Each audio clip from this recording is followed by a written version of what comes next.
Welcome to the ICSC judging training. My name is Catherine Zells, and I will be your guide for this short video. Thank you for taking the time to learn more about judging collegiate sales competition role plays. Every student you see in a competition dedicates hours of practice to honing their skills, and faculty to coaching these students. This is always in addition to normal classwork for both students and faculty, so your help in fairly evaluating their skills is greatly appreciated. Almost every sales program teaches the same basic flow of a sales meeting. It breaks down the sales meeting into 4 parts: an opening, sometimes called an approach, a needs identification phase, a presentation phase, and a gain commitment or closing phase. Of course, throughout the meeting, objections, questions, or concerns can occur, which the salesperson must manage. As a judge, you are requested to evaluate how well the student has adopted this process and how professional the student is in both verbal and nonverbal communications. In the video, we will break down the process into its component parts and show you how it relates to the judging form. Your job is to rate the student on how well they perform on each part.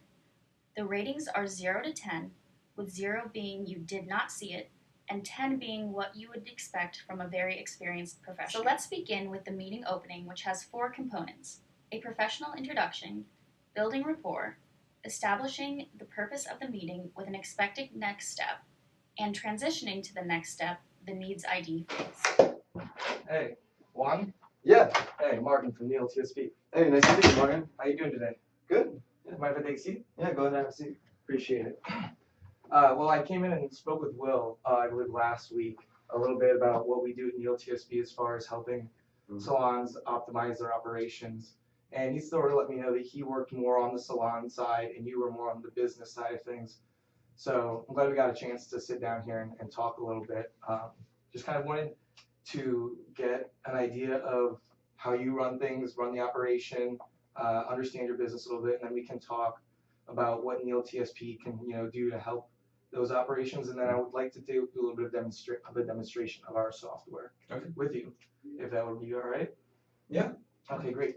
Most experienced judges would consider that a poor to mediocre execution of the opening. So let's compare it to what most judges would consider a fair to pretty good execution of an opening. Come in. Hey, Allie. Yes. Hey, nice to meet you, Tyler Roy. That's sweet. Pleasure to meet you as well. You mind if I take a seat? No, come on in. Awesome. And here's my business card. Do you have one for me by any chance? Yeah, of course. Sweet. Awesome. I know we already set this meeting up for 20 minutes. Is that still okay? Yeah, it's fine. I gotta catch a flight here in a bit, so 20 minutes almost exactly. What's so pressing that you have to get to Mexico? I'm just curious. Man, we're just having some major issues here. Part of this was brought to the surface from a conversation I had with T. I know you just met with them. Just got some things we need to take care of pretty quickly. Awesome. Well, I'd love to touch back on that. First, I want to just talk about my experience with Sinopolis. So about 2 or 3 weeks ago, I went to the American Cancer Society event. It's where I met T. I called my friend Greer. She lives near the San Diego location. And I told her about how simple it's going to make her date night. Next day, she called me raving about how simple you guys made date night. She had her movie, she had her cocktails, and her food all in one place. So just as you guys make the date night experience a little simpler, what I'm hoping today is to see if next week can make some of your day-to-day business operations a little simpler. Does that sound like a plan? Sure. Cool. And here's actually the picture of them enjoying the flick right there. Looks like it should be on the website, am I right? Straight out of a magazine. I know. And as I was going over with T, what I have here is like a floor plan. I know you guys have floor plans for your theaters. What we're going to do is fill in the so-called seats. And your seats are going to be information about your day-to-day business operations. Okay. So I'm just going to start out with some basic questions. I know You are free to establish your own grade scale as to what you consider poor, okay, and pretty good. However, it is important that you be consistent from student to student. At ICSC, you keep all your judging sheets until you have graded all 5 of the students you will judge. This allows you to go back and adjust grades if you started off too low or too high. Now let's move on to the needs ID. Here the student is expected to first uncover the decision process, then get to understand the overall situation. The student next is expected to probe for potential problems or issues that could help the prospect improve their business situation. If the student finds an issue, they should then probe for the value of solving the issue. Keep in mind that value can be not only money, but stress relief or the savings or redistribution of time. Let's watch. Does that make sense? Yeah, that makes a lot of sense. Okay, great. Now, do you mind if I take notes throughout this process? Yeah, that's fine. Okay. Now, I've already met with Will, but is there anyone else who needs to be here in order to move forward with the decision? Nope, that's just about it. Okay. And then that brings me to my next point. If we decide to move forward today, is there anything currently stopping you or speeding up the decision to adapt to a CRM system? Well, we are a very quickly moving company, so we would like to implement this as soon as possible if we do decide to implement. ASAP, okay. And then, when partnering with a company like ours, what's important to you? Well, we don't partner with very many other companies, but whenever we do, we really like to make sure that that company is trustworthy.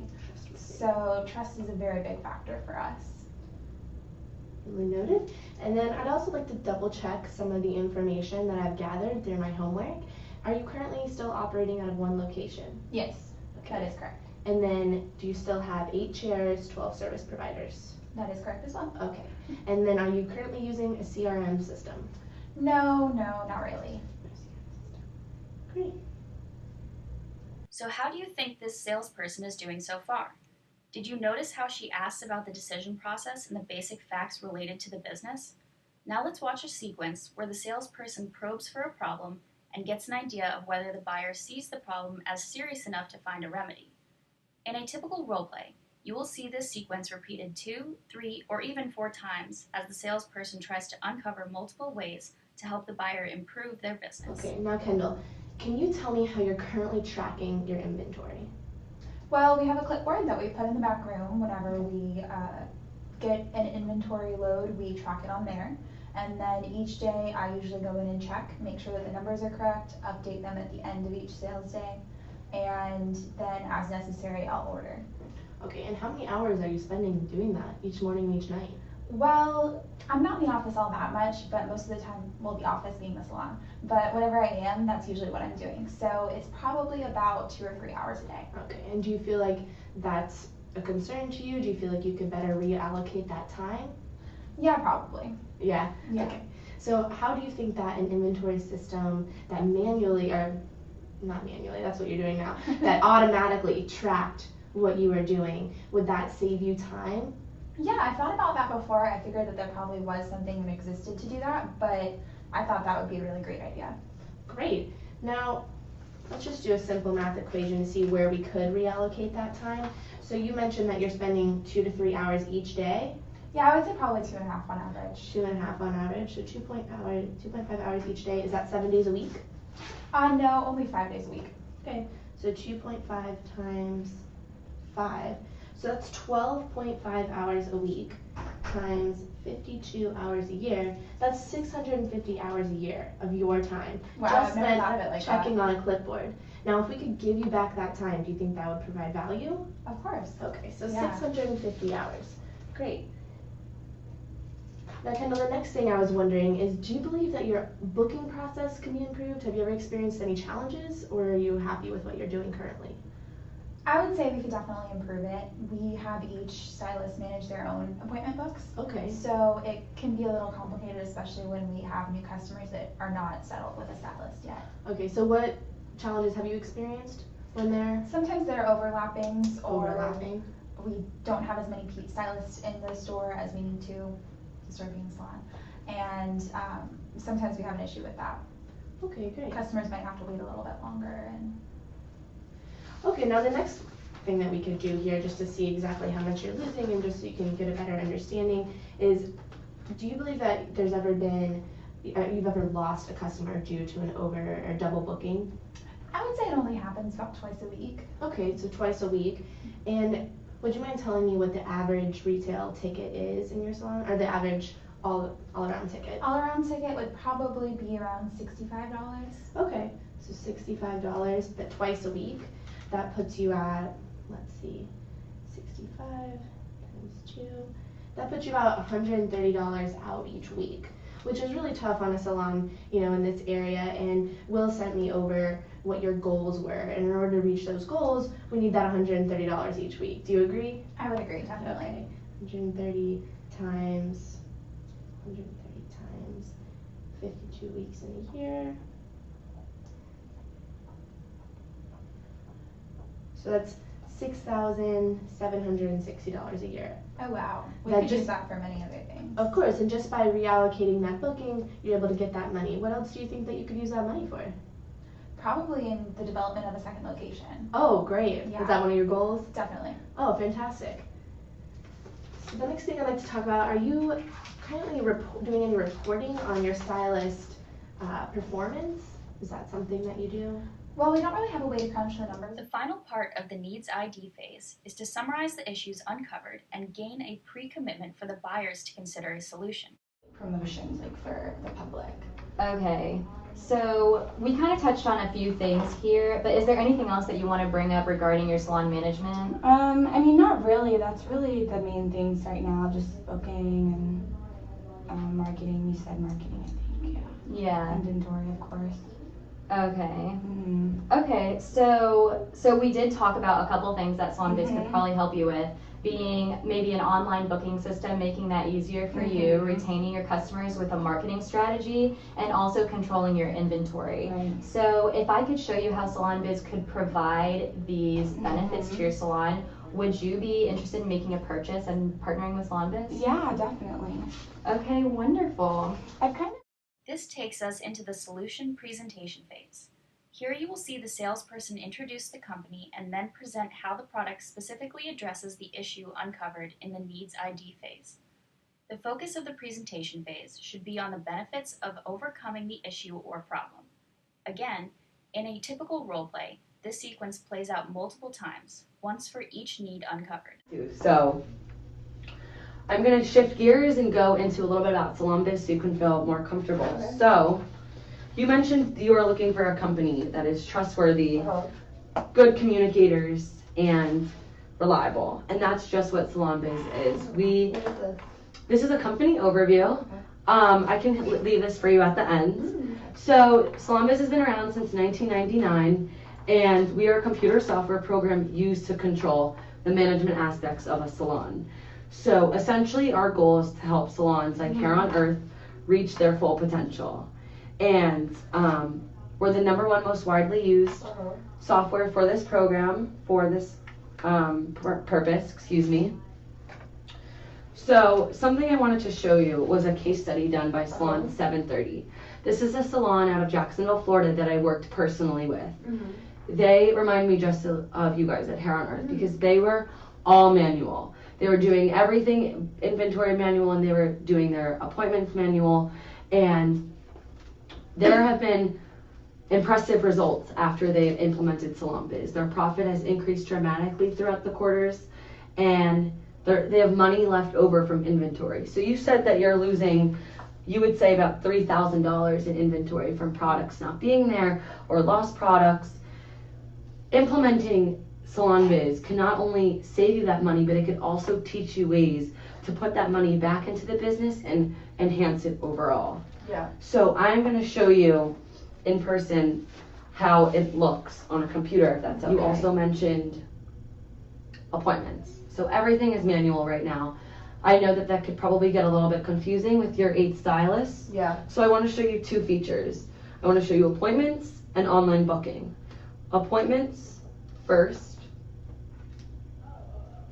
So this is our feature that keeps everything super organized. So I'm going to click on the 9th for an example, and here are all of your stylists. Okay. So you can see when their clients are coming in. We have Anna Ferris style of color treatment. It has her email, her phone number, her reservation, the time it will take, and something amazing about appointments is it's a great way to stay organized, but also your stylist can see it from their tablet as well. Moving on is online booking. And this thing is amazing because we have had so many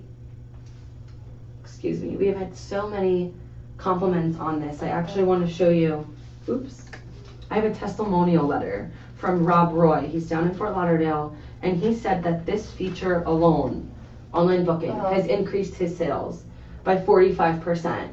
And I could leave this for you to read. Sure. Online booking is a great way for clients to go on and choose a time that they prefer. A lot of the times when you get your hair done and you want to check out, you're in a rush to leave. Yeah. So you are always, or the client is always out the door, you know, saying they'll rebook later. But one great thing about online booking is they can do it 24 hours, whenever. So if Stacy or Lucy is getting home late, this is always available. She can choose her stylist, her date, her time of day, and it'll send her an email and a text reminder the day before, and it'll also let you guys know when she booked it. So this overall just increases efficiency, dramatically, and in turn could lead to more sales. In this next short sequence, you will see a typical trial close. Note this is not asking for an order, but just checking if the buyer is agreeing with the seller about the benefits produced by using the product. Stressed out, you can have your iPad or your tablet on you and you can be on the floor watching all your stylists perform, and in turn it'll add value to your company. So looking over all this, does this make you a little bit more comfortable with how Salon Visit works? A little bit, but you know. Throughout the meeting, the buyer may ask questions or raise concerns about the product, the salesperson, or the company supplying the product. These objections must be managed by the seller by first ensuring that the objection is clarified by the seller to ensure the correct issue is addressed. Only then should the seller respond to the concern. Finally, confirm that the answer was accepted by the buyer. In a typical role play, expect 3 or 4 of these sequences to occur. How long, out of curiosity, how long did it take you to learn this whole process? So is your concern that it's going to take a long time to learn? Yeah, because you know, my employees, like I said, I don't want to be going by the books anymore, but this looks like how it will be all electronic and everything. I want to make sure it's not too confusing for them to take on this new process. Okay, so I completely understand your concern, and you're not the first person to bring this up at all. So I know it looks pretty overwhelming, but it actually is super easy. So if you decided to implement Salon Biz, I could come into your salon with your stylist and teach it all to you in about 20 minutes. It's that easy. And all of it is organized in a way that it's easy to learn and it's easy to catch up on, if that makes sense. Does that answer your question? Yeah, that did. Okay. Having shown how the product uniquely addresses the buyer's needs, the seller asks the buyer to take the next step in the process. Depending on the situation, this could be anything from another meeting to a commitment to purchase. Usually pricing comes up at this point, and the seller needs to justify the investment. Is to show you the benefits of Salon Biz and how truthfully we can come in and help you. So these numbers can dramatically increase, just like I showed you with Salon 730 case study. So we went over the features of inventory, appointment scheduling, and stylist performance, and how those could really benefit Hair on Earth. We went over pricing, and you agreed with me that Salon Biz could help you and the efficiency of your business. So why don't we implement Salon Biz today? I think I would like to. I think I would like to implement this. So what do I have to do now? Great. So all we have to do now is fill out some paperwork, and we can get on your way. Does that sound great? Yeah, that sounds fine. Okay, awesome. Thank you so much for your time. Thank you so much. Yeah, you have a great day. Thanks. Thank you for watching this training video. Keep in mind that there are always 4 major parts of the sales meeting, but depending on the situation, the sequence presented in this video does not have to be followed exactly. At the end of the judging form, there are 2 general evaluations concerning communication skills and an overall comfortable issue, where the question is, would you really buy from this person?